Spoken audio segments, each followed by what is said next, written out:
بسم الله الرحمن الرحیم. عزتمندو، تاسو دا ویډیو په نظر باندې راځي چې د جمعیت علماء اسلام په 100 ساله کې د عیسایانو د مشر چې کوم دی راغلی او دا په سټیټ باندې چې کوم دی ناسو، نو دا مخالفین دا ویډیو شیر کوي او دا وایي که دا کار بل چا کړی وی د اوس پورې به هغې باندې چې کوم دی په زرګونو فتوی لګېدلې وې او د هغې د اسلام لیسنس به منسوخ شوی وی او څوک وایي چې دا قادیاني دی. اول خو زه دا خبره کوم چې دا قادیاني نه دی بلکې دا د عیسایانو مشر دی. د ځان نه چې کوم دی دروغ مه وایئ او غلطه خبره چې کوم دی مه شیر کوئ.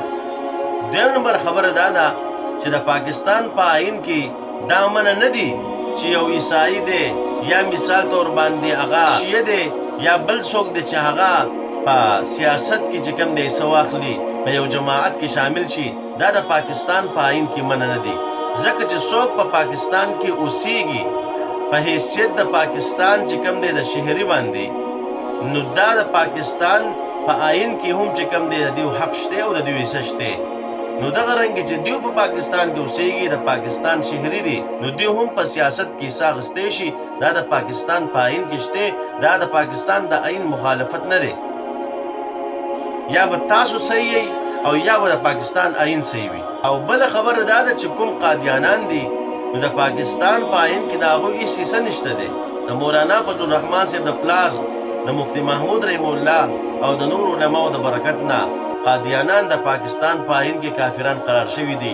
نو د دیو چې کوم دی د پاکستان په آئین کې هېڅ حق نشته دی. د هغې وجه دا ده چې هغوی ځان ته غیر مسلمه نه وایي بلکې هغوی وایي موږ مسلمانان یو.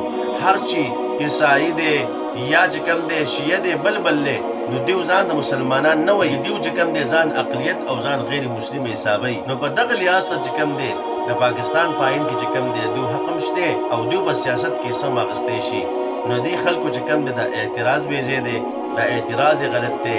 نو که دغه کس راغلی دی او زموږ په 100 ساله کې شریک شوی دی، نو لہذا دا د پاکستان د آئین مخالفت نه دی بلکې د پاکستان د آئین سره موافقت دی. نو عزتمندو، دا د دغې خلکو حقیقت او اصلیت دی چې دیو زموږ د علماو د بدنامولو کوشش کوي، خو انشاءالله هېڅکله به دیو زموږ علما چې کوم دی بدنام نه کي. او باقي چې کوم په قرآن پاک کې راغلي دي چې تاسو یهودیان او نصوارا دوستان مه نیسئ، لکه یو ملا اعتراض کړی دی د پي ټي آی نه، نو زه یم د هغې په جواب کې د دوستۍ نه خو دا مراد دی چې د هغوی په دین کې دوستي، د هغوی دین ته چې کوم دی صحیح ویل. نو موږ هېڅکله د عیسائی دین ته صحیح نه وایو.